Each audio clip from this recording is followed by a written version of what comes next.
kemakmuran oleh anugerah. Tetapi haruslah engkau ingat kepada Tuhan Allahmu, sebab Dialah yang memberikan kepadamu kekuatan untuk memperoleh kekayaan, dengan maksud meneguhkan perjanjian yang diikrarkannya dengan sumpah kepada nenek moyangmu, seperti sekarang ini. Ulangan 8 ayat 18. Kemakmuran tidak ada hubungannya dengan bagaimana keras engkau berpuasa dan berdoa. Itu pekerjaan Tuhan. Alkitab berkata, batu yang dibuang oleh tukang-tukang bangunan telah menjadi batu penjuru.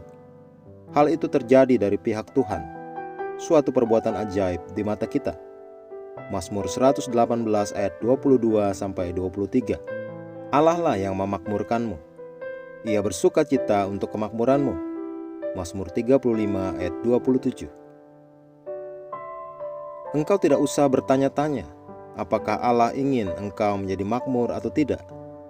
Tuhan tidak ingin engkau menaruh kepercayaan kepada langkah-langkah perhitungan manusia, karena itu tidak akan berhasil.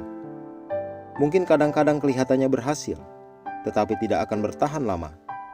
Kemakmuran yang benar dan bertahan hanya datang oleh anugerah. Sebuah kisah diceritakan di dalam Markus 10 tentang sikap seorang muda yang kaya terhadap kekayaan. Ia ingin tahu apa yang ia harus lakukan untuk memperoleh hidup yang kekal. Yesus memberitahu dia untuk mentaati 10 perintah Allah. Tetapi ia berkata, "Tuan, semua ini telah aku lakukan sejak aku muda."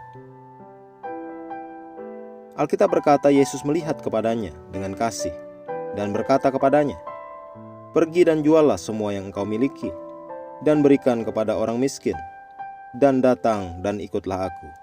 Markus 10 ayat 20-21. Saat itu orang muda yang kaya itu pergi dengan sedih. Ia terikat dengan kekayaannya, karena Alkitab berkata ia memiliki banyak kekayaan.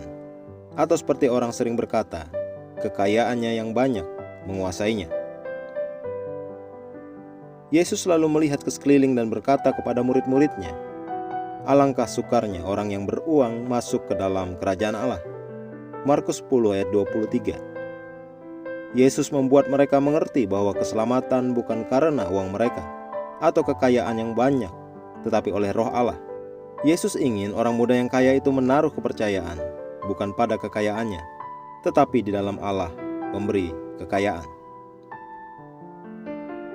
Ayat pembuka kita berkata, "Tetapi haruslah engkau ingat kepada Tuhan Allahmu, sebab Dialah yang memberikan kepadamu kekuatan untuk memperoleh kekayaan." Kemakmuranmu tidak tergantung kepada siapapun, usahamu, sistem dan pemerintahan dunia ini, atau ekonomi, tetapi kepada Allah oleh anugerahnya. Sekarang engkau dapat mengerti mengapa ia berkata di dalam 2 Korintus 9 ayat 8, "Dan Allah sanggup melimpahkan segala kasih karunia kepada kamu, supaya kamu senantiasa berkecukupan di dalam segala sesuatu, dan malah berkelebihan di dalam pelbagai kebajikan." Kekuatan yang Allah berikan kepada anak-anaknya adalah kekuatan roh, bukan kekuatan politik atau kekuatan ekonomi. Itu adalah kekuatan yang ia berikan kepada setiap orang Kristen untuk menyebarkan kebenaran Allah. Terpujilah Tuhan.